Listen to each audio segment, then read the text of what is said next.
मैं कर्मयोगी हमारे इस मतदाता संघ चैनल पे आप सभी का स्वागत करता हूँ। अंबेडकर के दृष्टि में मुस्लिम कट्टरवाद। तो मित्रों, आइए हम उसी से संबंधित अब अगला भाग लेकर चलते हैं और यह विषय भाग 4 है और इस चौथे भाग का हम प्रारंभ करेंगे। वो विषय रहेगा मुस्लिम लीग की मांग। तो मित्रों, मुस्लिम लीग ने मुस्लिम समुदाय के भीतर व्यापक राजनीतिक चर्चाओं के बाद भारत के मुसलमानों के लिए पाकिस्तान नाम के एक अलग मुस्लिम राष्ट्र बनाने की स्पष्ट मांग उठाई। तो मित्रों, 26 मार्च 1940 को अपने लाहौर अधिवेशन में लीग ने पाकिस्तान बनाने का वह ऐतिहासिक प्रस्ताव पारित किया, जिसके तीसरे अनुच्छेद की में घोषणा थी। और मित्रों, वह घोषणा क्या थी? तो घोषणा यह थी कि यह संकल्प लिया कि अखिल भारतीय मुस्लिम लीग ने के इस अधिवेशन का यह सुविचारित मत है कि ऐसी कोई भी संवैधानिक योजना इस देश में चलेगी नहीं या मुसलमानों को मान्य नहीं होगी जो इस बुनियादी सिद्धांत पर आधारित न हो कि भौगोलिक दृष्टि से सटी हुई इकाइयों को आवश्यकता अनुसार स्थानीय फरेब दल के साथ ऐसे क्षेत्रों में बांटा जाए कि वे क्षेत्र जिनमें मुसलमान बहुसंख्यक हैं, जैसे कि भारत के उत्तर और पश्चिम एवं पूर्वी भागों में हैं, इस प्रकार संगठित हो सके कि वे स्वतंत्र राज्य बन जाए और उनकी इकाइयां स्वायत्तशासी और सार्वभौम हो। यह मित्रों वाक्य आपको मिलेगा पेज संख्या 3 पे और बुक का नाम है Pakistan or partition of India 1945 और इसके प्रकाशक है ठक्कर एंड कंपनी बम्बई। तो मित्रों, आइए हम आगे और हम इस चीज को बढ़ाते हैं। तो मोहम्मद अली जिन्ना ने इस अधिवेशन में अपने अध्यक्षीय भाषण में इस प्रश्न पर मुसलमानों की स्थिति स्पष्ट की। मित्रों, जिन्ना ने कहा कि भारत के मुसलमान भारत की आजादी का असंगठित रूप से समर्थन करते हैं, पर यह आजादी पूरे भारत की होनी चाहिए, न कि केवल एक वर्ग की। यदि हिंदू आज हो जाए और उसके बाद मुसलमान उनके गुलाम होकर रह जाए तो यह ऐसी आजादी नहीं जिसके लिए मुसलमानों को संघर्ष करने को कहा जाए। किसी भी अर्थ में मुसलमान स्वयं में एक राष्ट्र है। यदि भारत की आपसी संबंधों की समस्या को मात्र दो समुदायों के बीच की समस्या ही माना गया तो यह हल नहीं हो गई। यह दो राष्ट्रों के बीच की समस्या है और इससे इसी प्रकार निपटा जाना चाहिए कि हिंदू और मुसलमान कभी एक साझी राष्ट्रीयता विकसित कर पाएंगे। यह एक कोरा सपना है। तो मित्रों, यहाँ पे तो जिन्ना स्पष्ट कह दे रहा है। दूसरा नंबर, यहाँ पे एक तो पहली बात, जिन्ना यहाँ पे साफ साफ शब्दों में कह रहा है कि मुसलमान स्वयं में एक राष्ट्र है। अब बताइए मित्रों कि एक मुसलमान यानी कि स्वयं अपने आप में वो राष्ट्र है, यह जिन्ना कह रहा है। और दूसरा नंबर कह रहा है जिन्ना कि कभी भी हिंदू और मुसलमान कभी एक राष्ट्रीय साझी राष्ट्रीयता विकसित कर पाएंगे, यह एक कोरा बकवास है और सपना है। इसके आगे मित्रों जिन्ना कहता है कि हिंदुओं और मुसलमानों के धार्मिक तत्व ज्ञान, सामाजिक रीति रिवाज और साहित्य अलग अलग हैं। उनमें न आपस में शादी विवाह होते हैं, न आपसी खान पान। वास्तव में उनका संबंध दो अलग अलग सभ्यताओं से है जो एक दूसरे से बिल्कुल विपरीत विचारों और धारणाओं पर आधारित हैं। जिंदगी के बारे में उनकी सोच अलग अलग है, जीने के अंदाज अलग अलग हैं। यह स्पष्ट है कि हिंदू और मुसलमान अपनी प्रेरणाएं इतिहास के अलग अलग स्रोतों से प्राप्त करते हैं उनके महाकाव्य अलग हैं, वीर पुरुष अलग हैं, गाथाएं अलग हैं। ज्यादातर एक का वीर पुरुष दूसरे का शत्रु होता है और यही बात उनकी जय पराजय में भी है। ऐसी दो अलग कौमों को एक राज्य के नीचे जबरदस्ती बिठा देने से जहाँ की एक तबका बहुसंख्यक है और दूसरा अल्पसंख्यक, केवल कड़वाहट ही बढ़ेगी और ऐसे राज्य का शासन चलाने के लिए जो भी ताना बाना तैयार किया जाएगा वह आखिरकार नष्ट हो जाएगा।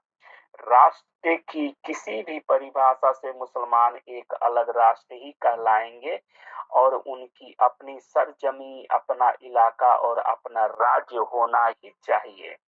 अतः मुस्लिम भारत ऐसा कोई संविधान स्वीकार नहीं करेगा जिसका एकमात्र परिणाम अस्थायी बहुसंख्यकों की अस्थायी शासन ही होने वाला हो। इसीलिए एक ही मार्ग खुला है कि भारत को स्वतंत्र राज्य में बांटकर अपने अपने देश को बनाने की यहाँ की बड़ी कौमों को रहे।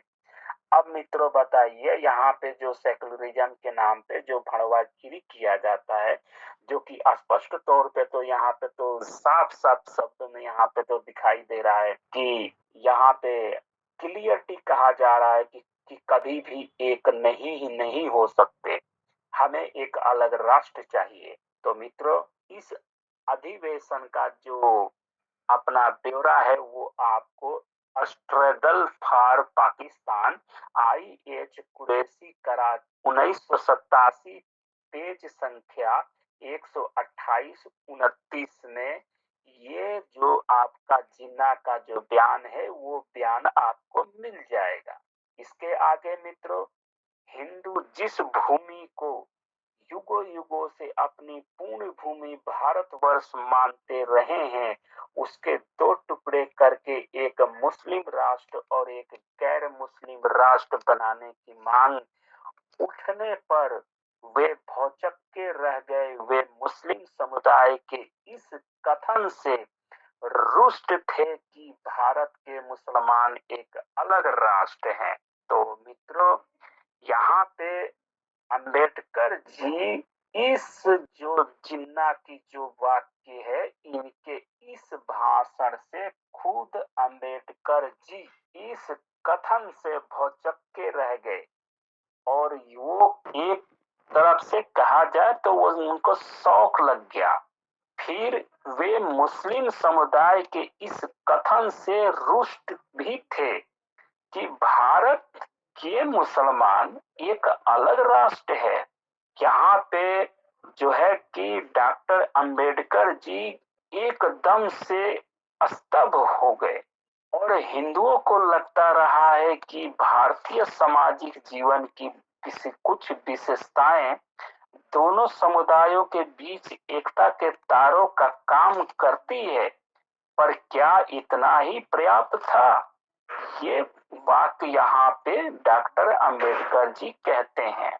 तो मित्रों, यहाँ तक जो डॉक्टर अंबेडकर जी ने यहाँ पे स्पष्ट तौर से जो कह रहे हैं और इसके आगे भी डॉक्टर अंबेडकर जी कह रहे हैं कि यह निर्विवाद है कि भारतवर्ष के अधिकांश मुसलमान उसी जाति के हैं जिसके हिंदू हैं। इस बात से इनकार नहीं किया जा सकता। दोनों समुदायों के में कई सामाजिक रिवाज भी एक समान है।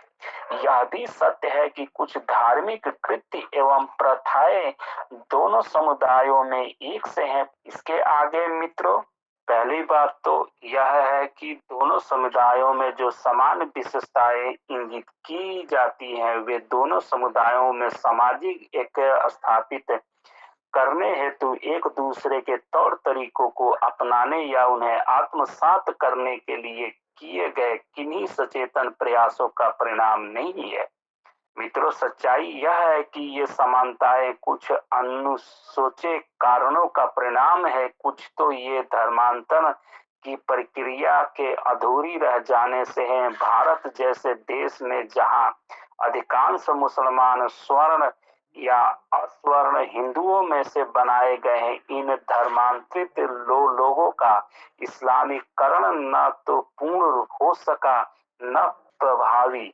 इसका कारण परिवर्तित व्यक्तियों द्वारा विद्रोह का भय भी हो सकता है अथवा धर्मांतरण के मान जाने की स्थिति तक पहुंचाने का तरीका या मौलवियों के अपर्याप्त संख्या के कारण मजहबी पाठ पढ़ाने में रह गई कमी भी हो सकती है। इसीलिए कोई आश्चर्य नहीं है कि मुस्लिम समुदाय के बहुत बड़े भाग अपने धार्मिक सामाजिक जीवन में यहाँ वहाँ अपने हिंदू मूल के प्रकट कर देते हैं और कुछ या सैकड़ों वर्षों तक के एक ही वातावरण में साथ रहने का प्रभाव है। समान वातावरण से समान प्रतिक्रियाएं पैदा होना असंभव ही है और उस वातावरण के प्रति एक ही प्रकार की प्रतिक्रिया देते देते व्यक्तियों की एक सी किस्म प्रकार बन जाती है।